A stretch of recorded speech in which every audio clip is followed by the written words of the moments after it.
The other matter that seems to be percolating today, beginning with John Roberts' question, regarding General Michael Flynn, the former National Security Advisor, and who knew what and when regarding his being a lobbyist for President Erdogan of Turkey. Yeah, it was interesting to watch Sean Spicer. He was trying to deflect this into a question of what the lawyer should have told him and that he was giving him the best legal advice and it was up to Flynn's lawyer. That precisely misses the point, and I suspect Sean knew that it missed the point, but he just didn't want to answer, because the real point is that let's assume that they didn't know that Michael Flynn was working as a foreign agent for Turkey at the time that he was, in effect, the top security advisor to the president during the campaign. Let's assume they didn't know it until the transition. Wouldn't you think, I mean, to me it seems inconceivable. I know that Sean said it. It seems inconceivable that it wouldn't percolate up the transition chain and somebody would have said, Donald Trump, the new president-elect, hey, did you know that Mike Flynn was working as a foreign agent? And one, if he didn't know, then why would you ever want him as a national security advisor? He's the guy that's advising you on foreign affairs. He was with him in the briefings that were held as a candidate with the CIA, and he has never told candidate Donald Trump that he's on the retainer, a $500,000 retainer from the government of Turkey. I find that very hard to believe, and that if he didn't know it in the campaign, he clearly, the transition was given the information during the transition. Let me ask you about, it was reported by David Ignatius that the incoming National Security Advisor, Michael Flynn, was in touch with the Russian ambassador on the day the United States government announced sanctions for Russian interference with the election. Did that contact help with that Russian kind of moderate response to it, that there was no counter-reaction from Russia? Did the Flynn conversation help pave the way for that sort of more temperate Russian response? I talked to General Flynn about that conversation. They did not discuss anything having to do with the United States' decision to expel diplomats or impose a censure against Russia. So what I can confirm, having spoken to him about it, is that those conversations that happened to occur around the time that the United States took action to expel diplomats had nothing whatsoever to do with those sanctions. But that still leaves open the possibility that there might have been other conversations about the sanctions. Yeah, I don't believe there were more conversations, let's move on. But I can confirm that those elements were not part of that discussion. What Mike Pence said there was not true. We now know that Mike Flynn did discuss sanctions with the Russian government, even though Mike Pence said he didn't. So there are two possible ways to explain that. One is that, Vice President Mike Pence was knowingly lying. He was straight up lying. He knew what Flynn had actually done, but he lied about it on TV. That's one possibility. That's a very dark possibility. The other possibility is that Mike Pence thought he was telling the truth. He thought he was telling the truth, but because Mike Flynn fed him a BS story, Mike Pence innocently relayed that BS story to the American people as if it was true, even though he wasn't in on the real facts of the matter. That latter story is what the White House decided to go with, right? Mike Pence, Vice President Mike Pence would never knowingly lie to the American people. He just passed on what Mike Flynn had told him. That's the story from the White House. Mike Pence made those comments on TV January 15th. 11 days later, January 26th, the then acting Attorney General of the United States, Sally Yates, we now know, she went to the White House with apparently the information gleaned from those transcripts, those recordings of Mike Flynn's calls when he was talking to the Russians. She brought that information to the White House and said, basically, hey, what you guys have been saying about how Mike Flynn was communicating with the Russians and what he was and wasn't talking to the Russians about, what you've been saying about that is not true. Mike Flynn absolutely did talk to the Russian government about the sanctions. And we know, because we heard it, and then we wrote it down. I mean, what does not make sense here, what has never made sense here, is what happened after that visit from the Department of Justice, after that visit from the acting Attorney General. Because what happened next, after she told them, Mike Flynn was, in fact, talking about sanctions when he talked to the Russians. What happened next, after she told them that, was nothing. And then there was the matter of Mike Flynn literally being on the payroll of another foreign government while he was advising Trump on the campaign and during the transition. And that point, him being on another government's payroll, lobbying for another government, while he was in the White House, right? While he was a transition official, while he was running. That point is what has really sent the lug nuts skittering off the wheels in Washington tonight. On Election Day, while Mike Flynn was serving as the top national security advisor to the Republican candidate for president, Mike Flynn also published this sort of over-the-top op-ed in the Hill newspaper. Well, now, this week, finally, Mike Flynn has finally retroactively registered with the Justice Department as a foreign agent. He's admitted that he took hundreds of thousands of dollars to lobby for the government of Turkey last year, between August and November. But again, this filing is retroactive. It's not like he's filing now to say he's about to start taking money to lobby for the Turkish government.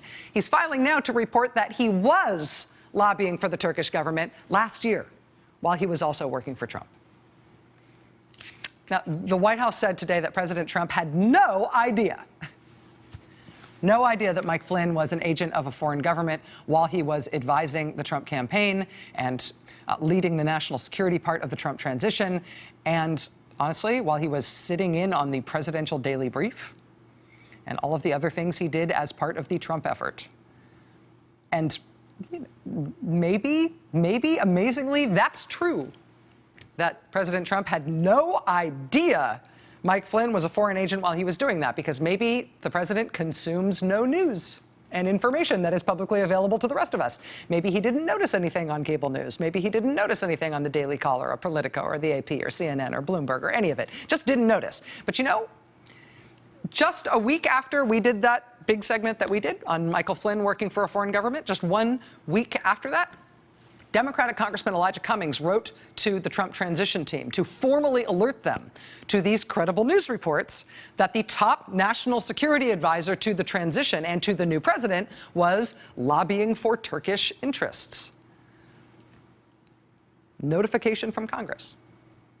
And now today, the Associated Press has confirmed that the transition team, beyond the letter from Elijah Cummings, beyond all the news coverage, beyond all the public discussion of this matter, the transition team was formally notified by Mike Flynn's lawyers during the transition that he was on the payroll of a foreign government. Quote, lawyers for Flynn told Trump's transition team that Flynn might need to register as an agent of a foreign power. So even if you believe this from Trump, even if you believe that President Trump had no idea, never heard any of this, how did you guys find out about this crazy story? Oh, it was in the AP? Even if the president had no access to all of that publicly available information, we know for certain the White House is actually tonight confirming that even if they're still saying the president didn't know, they're confirming that the transition knew. The transition team was informed at the highest levels that Mike Flynn maybe needed to register as a foreign agent. Even if the president somehow was completely immune to this information, the White House confirms the transition knew. The head of the transition was informed. Who was the head of the transition? An incredibly honest-looking gentleman named Mike Pence. Michael Flynn has filed with the Department of Justice as a foreign agent for making more than $500,000 as a lobbyist, essentially, for Turkey. Your reaction to that, considering that, doesn't that mean, Mr. Vice President, that even if he didn't lie to you about what the Russian ambassador said or didn't say, that you would have had to fire him anyway? Well, let me say, hearing that story today was the first I heard of it. And I fully support the decision that President Trump made to ask for General Flynn's resignation. You're disappointed by the story? The first I heard of it, and I think it is an affirmation of the president's decision to ask General Flynn to resign. First of all, Bret Baier at Fox, I think, asks the question perfectly, right? He lays it out accurately. Let me get your reaction to this. You know, basically saying, is this not a significant scandal involving General Flynn? How does Mike Pence respond to that? Just play that bit again. Well, Let me say, hearing that story today was the first I heard of it. That was not actually the question you were asked. But nobody asked when you heard of it. But twice, without being asked when he first heard of this, twice, Mike Pence volunteers that this is all news to him. Never heard this before. You're disappointed by the story. The first I heard of it. It is impossible that this is the first time Mike Pence has heard of it. It's impossible. Mike Pence was the head of the transition. While all of those news stories about Mike Flynn being on the Turkish government's payroll were breaking, he was the head of the transition when Mike Flynn was being vetted for the National Security Advisor job. He was the head of the transition when Congress formally notified the head of the transition that Mike Flynn appears to be on a foreign government's payroll. He was the head of the transition when Mike Flynn's personal lawyers came and told the head of the transition that Mike Flynn maybe needed to register as a foreign agent. And now Mike Pence's explanation for this whole story, inexplicably, is he's never heard any of this. Let me say, hearing that story today was the first I heard of it. That cannot be true. There is something wrong in this story. There is something wrong here. I mean, it's one thing to pick somebody manifestly unfit for the job of National Security Advisor to be National Security Advisor. That's one thing. It is another thing if you bring somebody on board to a top national security position while they are also on the payroll of a foreign government. And you either don't notice or you don't care. And you have them sit in on the president's daily brief. And you have them both receive and deliver intelligence briefings while another government is paying them to represent that foreign government.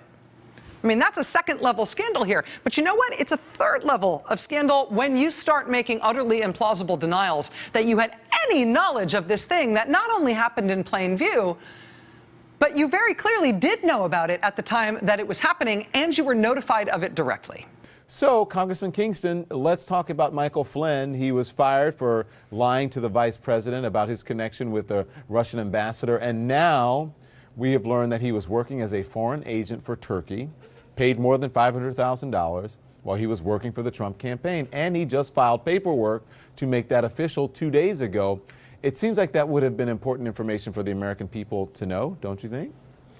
I think it would have been, but remember, he was fired not because of his connection with Russia, but because he lied about his conversation with Russia, not because he lied about his connection with Russia. And that was the conversation in which he said he did not bring up sanctions. Later, it was shown that he did. And by the way, that was probably illegal to have him as a private citizen. That he was collateral damage, you might say, and that was illegally leaked. But nonetheless, he did mislead the vice president about it, and that's why he was fired. But, you know, I do think that scrutiny in terms of who have you been working for, who do you have connections with, I think that's all fair game for the president's staff, and that's just part of the scrutiny and transparency of public office. Does it sound like he was extremely vetted? It does not. And I think that everybody else has been and everybody else will be.